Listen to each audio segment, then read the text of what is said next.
Et bonjour à tous, j'espère que vous allez bien. Aujourd'hui, donc, nous allons faire le tour d'une arnaque qui fonctionne en ce moment, donc autour des bots Solidity qui permettraient à des utilisateurs de gagner plusieurs centaines d'euros par mois. Donc, c'est le genre de message que vous retrouvez en dessous des fils de conversation Twitter notamment, et qui vous renvoie sur une vidéo. Donc, on va un petit peu regarder tout ça en détail, le principe de fonctionnement et à quel moment l'arnaque se referme donc sur la personne. Je tiens également donc à préciser que ce genre de test est fait sur une machine on va dire dédiée, sur un réseau qui est également dédié. Évitez de faire ça chez vous, étant donné que vous pourriez être tracé tout simplement et devenir une victime potentielle donc de piratage, un petit peu tout ça. Donc honnêtement, évitez vraiment ce genre de manip sur votre PC personnel à votre domicile. Faut vraiment faire ça dans des environnements sécurisés. Donc le point de départ généralement de tout ça, ça part d'un simple message donc suite à une conversation Twitter qui vous renvoie donc un lien comme on pourrait voir ici Facebook, et ce lien vous redirige donc vers une vidéo. La vidéo en question, donc probablement beaucoup d'entre vous l'ont vue. Elle est, pour être honnête, très très bien expliquée. Tous les détails ils sont parfaitement ils sont parfaitement décrites. Donc on va dire c'est un moyen d'attiser un petit peu votre curiosité. Donc comme n'importe quelle personne, vous regardez un petit peu tout ce qui se passe, vous voyez que la personne vous explique très bien comment déployer un contrat donc sur Remix, un IDE qui permet de déployer des smart contracts. Toutes les informations sont vraiment, pour être honnête, sont vraiment très claires, hein. Donc à toutes les différentes étapes de la vidéo, vous voyez donc les dépôts, le déploiement. Vous voyez le démarrage du bot, comment utiliser la fonction retrait. La personne en plus de ça donc vous montre bien sur Etherscan le contrat, va réactualiser les pages, rien qui laisse paraître qui est forcément une arnaque. Donc ce qui se passe généralement, vous jetez quand même un petit coup d'œil au niveau de la description, ça laisse rien présager de particulier. Vous vérifiez par exemple MetaMask, étant donné que c'est un petit peu le point de repère. remix.github, c'est pareil, ça attire pas forcément la curiosité. Le code source, tout ça, donc au premier abord, on pourrait se dire il n'y a pas anguille sous roche, hein. Du coup, ce que vous faites, vous jetez un œil quand même un petit peu au contrat, histoire de voir ce qui contient. On regarde en haut, donc on voit bien qu'on importe des éléments issus de librairies qui sont officielles. On jette un coup d'œil, les adresses des contrats, donc des rappels d'Ether sont bien là. On jette un coup d'œil un peu plus loin, donc on voit bien qu'il y a des fonctions qui cherchent en théorie à rechercher des contrats. On va dire des fonctions complexes. Où il faut vraiment avoir de grosses notions en développement pour pouvoir comprendre un petit peu ce qu'elles font, hein. On parse les poules au niveau de la mémoire. Honnêtement, si vraiment vous voulez lire le contrat dans son ensemble, c'est quand même ultra complexe. Donc ce que font la majorité des personnes, c'est qu'elles vont lire un petit peu les commentaires qui ont été mis, le nom des fonctions, éventuellement même le nom des variables. Et ça permet un petit peu de se rassurer. Donc tout commence un petit peu comme ça.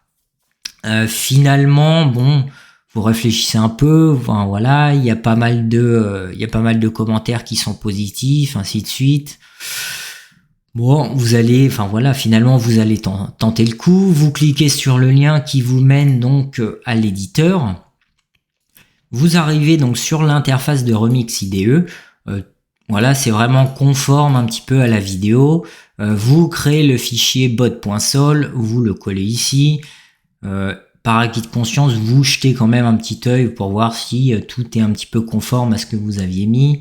Les adresses de contrat sont bien là, tout est clean. vous allez dans la deuxième partie, donc vous modifiez exactement, donc comme dans la vidéo, la version du compileur, ainsi de suite. On compile le fichier. Évidemment, ça fonctionne, vu que le code dans la vidéo, ça fonctionnait, donc on rencontre toujours pas de problème particulier. On injecte donc son client pour vous connecter à votre adresse MetaMask, et à partir de là, donc on va déployer le contrat. Donc étant donné, c'est pareil que voilà, vous êtes quand même un petit peu méfiant, vous vérifiez que toutes les informations sont conformes, qu'on est bien sur un déploiement de contrat, l'adresse est conforme au navigateur, les frais sont ont l'air bons. On va uniquement modifier donc le gaz pour passer la transaction plus rapidement. Et à partir de là, donc le contrat va être en cours de déploiement. Ce qu'on va faire, c'est qu'on va jeter un petit coup d'œil donc sur la blockchain. J'ai oublié de préciser donc en début de vidéo, justement pour cette vidéo, on va utiliser un testnet, donc un réseau de tests qui permet exactement ce qu'on fait en ce moment, de faire des tests sur une blockchain et éviter de mettre des fonds propres. Donc on arrive sur notre adresse tout simplement. Et on voit donc que le contrat a été créé correctement. Donc ce qu'on va faire, c'est qu'on va aller sur le contrat, comme l'indique la vidéo. Donc on voit que le contrat est vide. Voilà, il y a rien de particulier. Sur ce contrat, donc, comme l'indiquait la vidéo, on va envoyer des Ethers. Donc, étant donné que c'est des Ethers de test, voilà, c'est des Ethers qui ne coûtent rien. Donc, on envoie notre Ether sur le contrat, toujours exactement comme dans la vidéo. Voilà. Donc, d'ici quelques secondes, notre contrat va être approvisionné en Ether. Et en théorie, il est censé, une fois qu'on va avoir cliqué donc sur Start, donc vous voyez, j'ai fait un petit test à côté. Une fois qu'on va avoir cliqué sur Start, en fait, il va être censé analyser tout ce qui va être pool de liquidité au niveau d'Uniswap et faire ce qu'on appelle des opérations de front running. Donc, c'est-à-dire, il va acheter de la crypto-monnaie avant une personne en vue de faire augmenter son prix. La personne va l'acheter derrière vous, donc avec un prix légèrement plus élevé. Et derrière, en principe, le bot est censé vendre. On vérifie donc que l'adresse soit bien approvisionnée. On a un Ether correctement. Et jusqu'à là, on va dire tout est correct. On jette un dernier coup d'œil. On avait survolé un petit peu le contrat, mais par exemple là vous voyez la fonction start, la fonction que j'ai, une autre fonction que j'ai créée pour un test et une fonction donc de retrait. Donc à partir de là, il ne nous reste plus qu'à faire une seule chose, donc à démarrer le bot. Idem, donc on voit bien qu'on est bien sur la bonne adresse, que le contrat démarre la fonction, va envoyer la fonction start. Les frais sont toujours les mêmes, donc on confirme. Donc idem, la transaction va prendre quelques secondes, le temps d'être inscrite dans un bloc.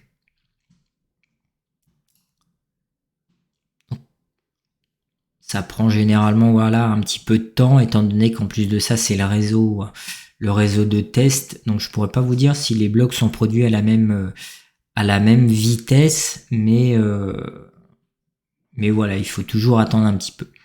Donc notre transaction est passée.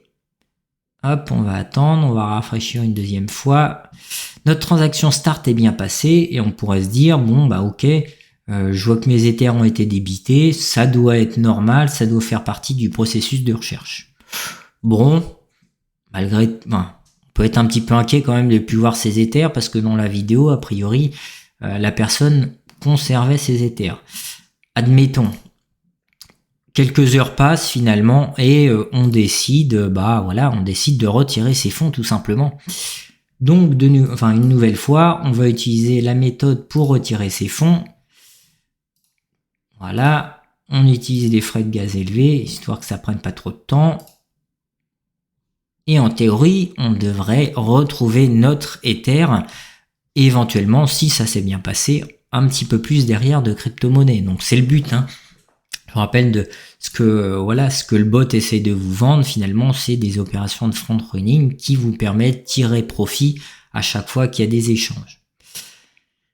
De retour donc sur Etherscan, hop, on va réactualiser en attendant de voir, un petit peu ce qui s'est passé. Notre fonction de retrait est bien là. Et bizarrement, impossible de récupérer des Ethers. Donc, qu'est-ce qui s'est passé exactement ? Jette un coup d'œil sur la fonction retrait et bizarrement, on voit qu'il n'y a aucun retrait qui s'est passé. Donc à partir de là, vous avez certainement remarqué donc qu'il y a eu un problème, on s'est fait arnaquer entre guillemets. Donc qu'est-ce qui s'est passé ? Si on regarde donc, dans la fonction start par exemple, eh bien on voit qu'en fait le contrat a envoyé nos Ethers vers une adresse tierce, tout simplement. Donc en fait, donc on voit que c'est bien mon adresse. Hein. Vous venez de vous faire, arnaquer en fait, tout simplement. Donc on va essayer de reprendre un petit peu toutes les différentes étapes de cette arnaque et quels sont les éléments qui auraient pu un petit peu attiser votre curiosité. Donc la première chose, c'est au niveau, c'est au niveau de la vidéo. Si vous avez regardé la vidéo en entier, donc voilà, le monsieur indique tout ça. Si vous avez regardé la vidéo là en entier, vous voyez qu'il fait ses transactions et je vais zoomer un petit peu. Et par exemple, ici, vous voyez 4 transactions alors que là, vous n'en comptez que 3. Donc voilà, ça c'est un premier élément qui aurait pu un petit peu éveiller les soupçons. Mais c'est à prendre un peu avec des pincettes parce que je pense que c'est une erreur d'inattention de la personne qui a fait des vidéos. Vous voyez ici par exemple 5 transactions, là vous en comptez 3. Donc ça c'est vraiment la première erreur, mais on va dire c'est une erreur qui peut être qui aurait pu passer complètement inaperçue si la personne avait fait ce qu'il fallait. La deuxième erreur là-dedans, c'est d'utiliser donc des liens qui vous semblent cohérents. On voit GitHub ici, on pourrait se dire remix, normalement c'est bon, c'est sur une zone sécurisée, il n'y a pas de souci. Si on jette un petit coup d'œil sur le moteur de recherche Brave par exemple, donc on se rend compte qu'il y a quand même il y a Remix, donc le projet en théorie officiel qui est ici. On jette un petit peu, un coup d'œil. On a Ethereum Remix ici, donc on se rend compte qu'il y a quand même pas mal d'adresses différentes. Donc ce que je vous conseille à ce moment-là, c'est vraiment de chercher des sources fiables d'informations. Le site par exemple ethereum.org, vous voyez Remix ici est issu d'ethereum.org. Si vous voulez aller vérifier, vous allez par exemple sur les comptes Twitter officiels, essayez vraiment de croiser les sources. Et donc déjà, la première chose qu'on s'aperçoit, c'est que notre version Remix est peut-être pas forcément finalement officielle. Autre chose, si vous zoomez un petit peu toujours au niveau de la vidéo, vous remarquerez par exemple, alors c'est pas très très visible, mais vous remarquerez que si on revient un petit peu en arrière, la personne utilise encore une autre version de Remix. Donc, en fait, ce qui se passe, c'est que vous utilisez une version de Remix qui est probablement corrompue. Donc, corrompue comment ?